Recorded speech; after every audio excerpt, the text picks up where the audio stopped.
بسم اللہ الرحمن الرحیم۔ السلام علیکم دوستو، ہمارے پیارے نبی صلی اللہ تعالیٰ علیہ وآلہ وسلم نے قیامت سے پہلے کے آخری رمضان کی کچھ نشانیاں بتائی ہیں، اور آج کے دور میں وہ نشانیاں پوری ہوتی دکھائی دے رہی ہیں۔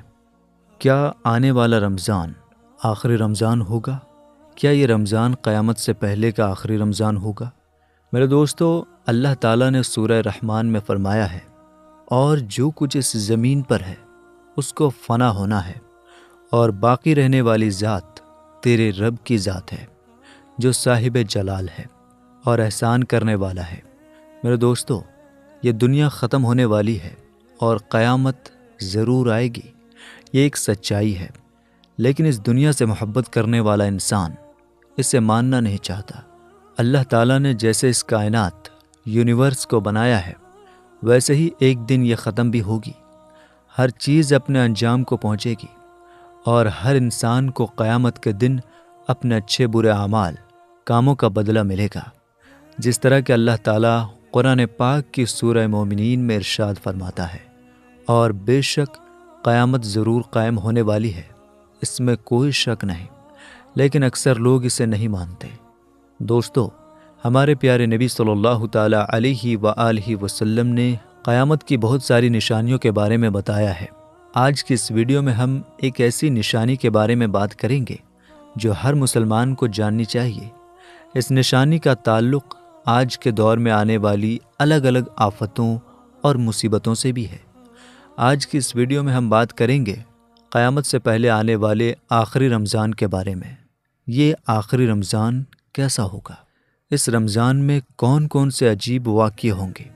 اس رمضان میں لوگ اندھے اور بہرے کیوں ہو جائیں گے؟ اس رمضان کی نشانیاں کیا ہوں گی؟ اس سال زلزلے زیادہ کیوں آئیں گے؟ کیا آج کے زلزلے قیامت کی نشانی ہیں؟ اور سب سے اہم سوال، ہمارے نبی صلی اللہ تعالیٰ علیہ وآلہ وسلم نے اس آخری رمضان میں ایک سال کا کھانا جمع کرنے کی نصیحت کیوں دی؟ اس رمضان میں آنے والے فتنوں برائیوں سے بچنے کے لیے کون سا عمل بتایا تھا؟ دوستو، ان سبھی سوالوں کا جواب ہم آپ کو اس ویڈیو میں بتائیں گے، اس لیے ویڈیو کو آخر تک ضرور دیکھیے گا تاکہ آپ کی جانکاری بڑھے اور آپ قیامت سے پہلے آنے والے فتنوں سے خود کو اور اپنے ایمان کو بچا سکیں۔ دوستو، قیامت ایک عربی زبان کا لفظ ہے جس کے معنی کھڑا ہونا یا دوبارہ زندہ کرنے کے ہے۔ قیامت حقیقی طور پر اس دنیا کی تباہی کا نام ہے، جس کے بارے میں تمام انبیاء اکرام نے اپنی اپنی امتوں کو خبردار کیا۔ میرے دوستو، قیامت کس طرح قائم ہوگی، اس کے بارے میں الگ الگ سائنسدان الگ الگ قسم کے رائے پیش کرتے ہیں۔ کوئی سائنسدان یہ کہتا ہے کہ سورج کا ایندھن ختم ہونے کی وجہ سے زمین پر قیامت قائم ہو جائے گی، اور کوئی سائنسدان یہ دعویٰ کرتا ہے کہ بلیک ہول کی وجہ سے زمین پر زندگی کا خاتمہ ہوگا اور قیامت قائم ہوگی۔ لیکن یہ بات تو طے ہے کہ جس کام کی شروعات ہوئی اس کا انت بھی ہونا ہے۔ جس طرح اس کائنات کو بنایا گیا، اسی طرح اس کائنات کو فنا بھی ہونا ہے۔ لیکن ایک مسلمان ہونے کے طور پر قیامت کا قائم ہونا اور قیامت کے دن پر ایمان لانا ہم سب کے لیے ضروری ہے، اور قیامت کب آئے گی اور کس طرح آئے گی، یہ سب باتیں اللہ تعالیٰ کے علاوہ کوئی نہیں جانتا۔ لیکن قیامت کے قائم ہونے سے پہلے جو نشانیاں سامنے آئیں گی، اس کے بارے میں آج سے 1400 سال پہلے حضور پاک صلی اللہ تعالیٰ علیہ وآلہ وسلم نے اپنی امت کو پوری طرح سے خبردار کر دیا تھا کہ قیامت کی وہ نشانیاں جو حضور پاک صلی اللہ تعالیٰ علیہ وآلہ وسلم نے اپنی امت کو بتائیں، وہ اپنے زمانوں کے حساب سے 3 درجے رکھتی ہیں۔ ان میں سے پہلا درجہ علامات بعیدہ کا ہے، جو ان نشانیوں کو کہتے ہیں جو قیامت سے بہت پہلے ظاہر ہو جائیں گی، اور دوسرا درجہ علامات متوسطہ یا علامات صغریٰ کہلاتا ہے، اور تیسرا درجہ علامات قریب یا علامات کبریٰ کہلاتا ہے۔ یہ وہ نشانیاں ہوں گی جو قیامت کے بالکل قریب ظاہر ہوں گی، اور جس سے یہ بات بالکل صاف طور پر ظاہر ہو جائیں گی کہ اب قیامت بالکل قریب آ چکی ہے۔ قیامت سے پہلے آنے والا آخری رمضان بھی انہی نشانیوں میں سے ایک نشانی ہے۔ حضرت انس رضی اللہ تعالیٰ عنہ بیان فرماتے ہیں کہ رسول کریم صلی اللہ تعالیٰ علیہ وآلہ وسلم نے ارشاد فرمایا کہ قیامت قائم نہ ہوگی جب تک زمانے آپس میں قریب نہ ہو جائیں۔ سال مہینے کے برابر ہو جائیں گے، اور مہینے ہفتے کے برابر، اور ہفتہ دن کے برابر، اور دن گھنٹوں کے برابر ہو جائے گا، اور ایک گھنٹہ ایک چنگاری کی طرح ہو جائے گا جو چمک کر فوراً بجھ جاتی ہے۔ میرے دوستو، نبی کریم صلی اللہ تعالیٰ علیہ وآلہ وسلم نے آنے والے آخری رمضان کے بارے میں ارشاد فرمایا کہ یہ رمضان المبارک انسانوں پر آنے والا آخری رمضان ہوگا، جس کے بعد یہ پاک اور بابرکت مہینہ کبھی نہیں آئے گا، جس کے بعد یہ زمین اور اس پر بسنے والی تمام تر مخلوقات ایک سال کے اندر اندر ختم کر دی جائے گی۔ حضرت نعیم بن حماد رضی اللہ تعالیٰ عنہ روایت کرتے ہیں کہ رسول کریم صلی اللہ تعالیٰ علیہ وآلہ وسلم نے ارشاد فرمایا، قیامت سے پہلے ایک ایسا رمضان آئے گا جس میں لوگوں کو ایک زوردار آواز سنائی دے گی۔ یہ آواز اتنی خوفناک اور زوردار ہوگی کہ جسے سننے کے بعد انسانوں کے ساتھ ساتھ دوسرے مخلوقات بھی سہم جائیں گے، اور لوگ اس آواز کی کھوج میں پڑ جائیں گے کہ یہ آواز کیسی تھی اور کہاں سے آئی تھی، لیکن کوئی بھی انسان اس آواز کی کھوج نہ لگا سکے گا۔ تو جس رمضان ایسی آواز سنائی دے کہ جس کی کھوج نہ لگائی جا سکے، تو اس کے بعد ایک سال کا رزق اپنے گھر میں جمع کر لینا، کیونکہ اس کے بعد دنیا سے رزق اٹھا لیا جائے گا۔ میرے دوستو، یہ رمضان المبارک حضرت امام مہدی علیہ السلام کے ظہور سے پہلے آئے گا۔ اس رمضان المبارک کے بعد حضرت امام مہدی علیہ السلام کا ظہور ہوگا۔ اس رمضان المبارک میں سورج گرہن لگے گا اور آسمان پر کھمبے کی طرح کوئی چیز روشن ہوگی، اور اس رمضان المبارک میں ملک شام میں سفیانی کی طرف سے مسلمانوں کو قتل عام کیا جائے گا۔ جب رسول اللہ صلی اللہ تعالیٰ علیہ وآلہ وسلم نے ارشاد فرمایا کہ اس رمضان کے اندر ایک زوردار اور زبردست آواز آئے گی، تو صحابہ اکرام نے حضور پاک صلی اللہ تعالیٰ علیہ وآلہ وسلم سے پوچھا کہ یا رسول اللہ صلی اللہ تعالیٰ علیہ وآلہ وسلم، یہ آواز رمضان کے شروعاتی حصے میں آئے گی یا بیچ والے حصے میں یا آخری حصے میں آئے گی؟ تو حضور پاک صلی اللہ تعالیٰ علیہ وآلہ وسلم نے ارشاد فرمایا، یہ آواز آدھے رمضان میں ظاہر ہوگی۔ جب آدھے رمضان میں جمعہ کی رات ہوگی تو آسمان سے ایک زوردار آواز آئے گی جس سے 70,000 لوگ بے ہوش ہو جائیں گے، اور اس زوردار چیخ کی آواز سن کر 70,000 انسان اندھے ہو جائیں گے، اور 70,000 انسان بہرے ہو جائیں گے، اور ایک روایت کے مطابق 70,000 لوگ راستہ بھٹک جائیں گے، اور 70,000 لڑکیوں کا کنوارا پن ختم ہو جائے گا۔ تو صحابہ اکرام نے حضور پاک صلی اللہ تعالیٰ علیہ وآلہ وسلم سے پوچھا، یا رسول اللہ صلی اللہ تعالیٰ علیہ وآلہ وسلم، تو اس وقت آپ کی امت میں سے اس آواز سے کون بچ پائے گا؟ تو رسول کریم صلی اللہ تعالیٰ علیہ وآلہ وسلم نے ارشاد فرمایا کہ جو اس وقت اپنے گھر میں رہے اور سجدوں میں گر کر اللہ تبارک و تعالیٰ سے پناہ مانگے اور زور زور سے تکبیریں کہے۔ حضور پاک صلی اللہ تعالیٰ علیہ وآلہ وسلم نے ارشاد فرمایا کہ اس آواز کے بعد ایک اور آواز آئے گی۔ پہلی آواز حضرت جبریل علیہ السلام کی ہوگی، اور دوسری آواز جو آئے گی وہ شیطان کی آواز ہوگی۔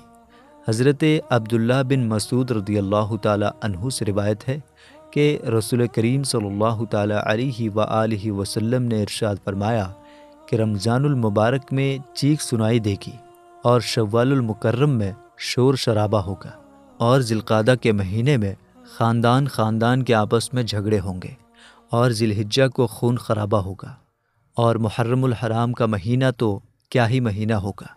ہم نے پوچھا، یا رسول اللہ صلی اللہ تعالیٰ علیہ وآلہ وسلم، یہ چیخ کیسی ہوگی؟ تو نبی کریم صلی اللہ تعالیٰ علیہ وآلہ وسلم نے ارشاد فرمایا، 15 رمضان المبارک جمعہ کی رات کو دھماکہ ہوگا جو سونے والوں کو جگا دے گا اور کھڑے ہونے والوں کو بٹھا دے گا، اور شریف عورتیں اپنے کمروں سے باہر نکل آئیں گی۔ اس سال زلزلے بہت زیادہ آئیں گے۔ جب تم جمعہ کے دن فجر کی نماز پڑھ لو تو اپنے اپنے گھروں میں داخل ہو کر دروازے اور کھڑکیاں بند کر لینا اور اپنی چادریں اوڑھ لینا، اپنے کان بند کر لینا، اور جب تمہیں چیخ کا احساس ہو تو اللہ تعالیٰ کی بارگاہ میں سجدے میں گر جانا اور یہ پڑھنا: اور پاک ہے وہ ذات جو تمام عیبوں سے پاک ہے، جو ایسا کرے گا وہ نجات پائے گا، اور جو ایسا نہیں کرے گا وہ ہلاک ہو جائے گا۔ میرے دوستو، اس رمضان المبارک کی 15 تاریخ کو رات میں چاند گرہن اور دن کو سورج گرہن لگے گا۔ میرے دوستو، جس رمضان کے اندر یہ تمام تر نشانیاں پائی جائیں گی، اس رمضان المبارک کے 1 سال بعد قیامت قائم ہو جائے گی، اور اس رمضان المبارک کے بعد تمام تر بڑے بڑے فتنے ظاہر ہونا شروع ہو جائیں گے، اور یہ دنیا اپنے ختم ہونے کی طرف پہنچے گی، اور پھر ایک وقت وہ آئے گا جب قیامت قائم ہو جائے گی، اور اللہ تعالیٰ اس کائنات کے اندر ہر چیز کو فنا کر دے گا، اور اس روئے زمین پر کوئی بھی چیز باقی نہ رہے گی۔ دوستو، رمضان المبارک کا مہینہ بہت ہی قریب ہو گیا ہے۔ ہمیں اور آپ کو رمضان المبارک کے لیے تیاری کرنی ہے، ایسے ہی جیسے کہ آقا صلی اللہ تعالیٰ علیہ وآلہ وسلم اس رمضان المبارک کے لیے تیاری فرماتے تھے، اور صحابہ بھی تیاری کرتے تھے۔ ہم اگر آج سے 8-10 سال پیچھے چلے جائیں تو الحمدللہ ہمارے گھروں میں اس طرح کا ماحول ہوتا تھا کہ ہم پہلے سے تیاری شروع کر دیتے تھے۔ کیسی تیاری؟ خاص کر گناہ کے جو ذرائع ہوتے تھے ان کو ہم بند کر دیتے تھے۔ یوں تو سال بھر ہمیں گناہ سے بچنا چاہیے اور نہیں کرنا چاہیے، لیکن رمضان المبارک امت کا مہینہ حضور نے اسے قرار دیا ہے، تو اس میں خصوصیت کے ساتھ بچنا بھی ضروری ہے۔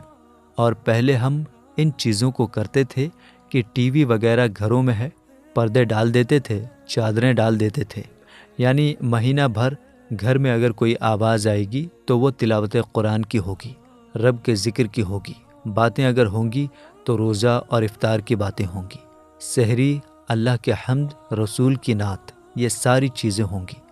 کوئی سیریل نہیں، کوئی ڈرامہ نہیں، کوئی مووی نہیں، کوئی فلم نہیں، کوئی لافٹر چینل نہیں، یہ ساری چیزیں پہلے لوگ کرتے تھے۔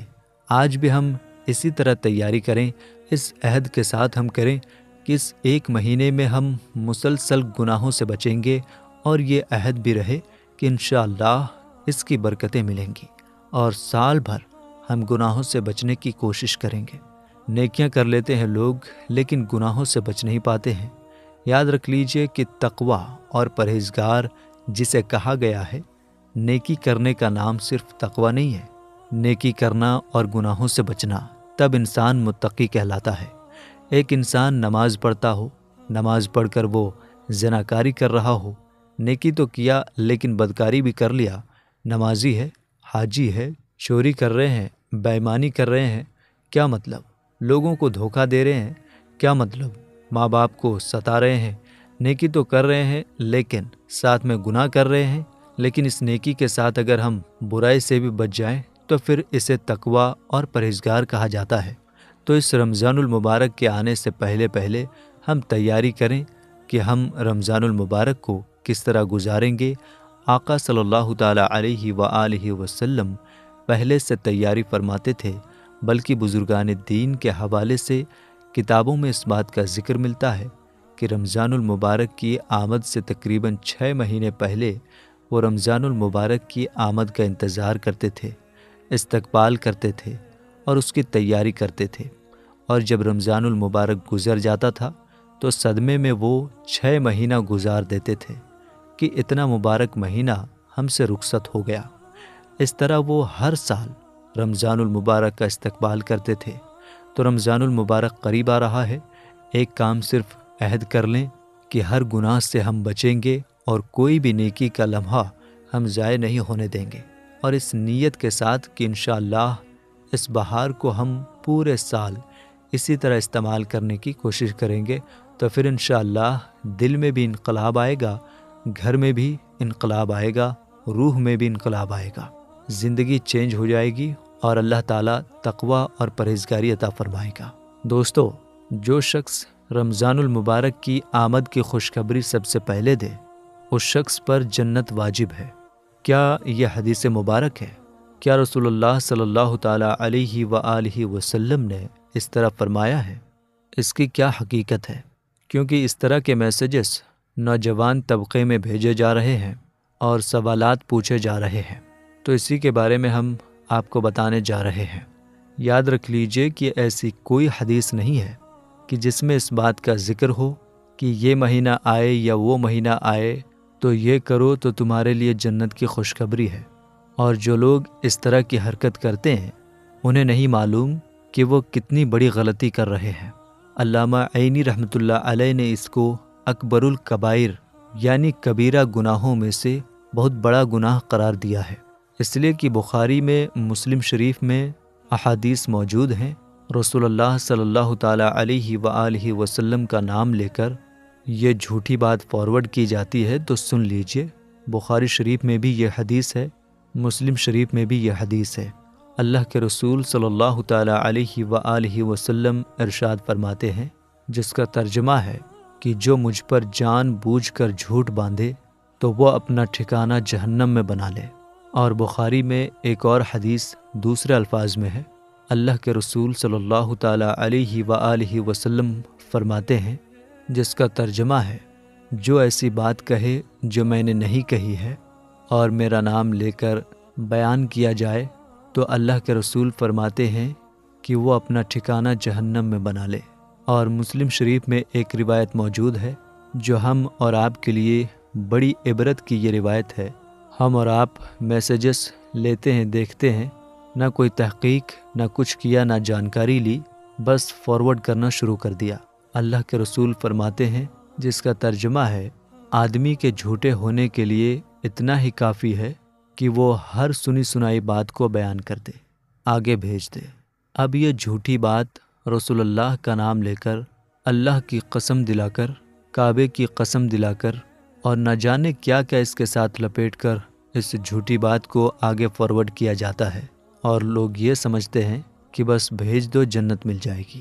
تو ایسی کوئی روایت نہیں ہے، یہ سراسر من گڑت بات ہے۔ رسول اللہ صلی اللہ تعالیٰ علیہ وآلہ وسلم کی احادیث میں اس کا کہیں کوئی ذکر نہیں ہے۔ تو جو لوگ اس طرح کی حرکتیں کر رہے ہیں وہ اپنے لیے یہ سمجھ لیں کہ وہ بہت بڑا گناہ کر رہے ہیں، اور جو لوگ تحقیق کیے بغیر آگے فارورڈ کر دیتے ہیں انہیں بھی چاہیے کہ وہ ذرا تحقیق کر لیں، کیونکہ اللہ کے رسول نے فرمایا کہ جھوٹا ہونے کے لیے اتنا کافی ہے کہ ہر سنی باتوں کو بیان کر دے۔ تو ہماری ذمہ داری ہے کہ ہم تحقیق کر لیں، اپنے علماء سے پوچھ لیں۔ اللہ تعالیٰ سے دعا ہے کہ اللہ تعالیٰ ہمیں تمام تر گناہوں سے بچنے کی توفیق عطا فرمائے، اور حضور پاک صلی اللہ تعالیٰ علیہ وآلہ وسلم کے بتائے ہوئے راستے پر چلتے ہوئے زندگی گزارنے کی توفیق عطا فرمائے، اور ان کی محبت کے اندر جینا مرنا نصیب فرمائے۔ آمین یا رب العالمین۔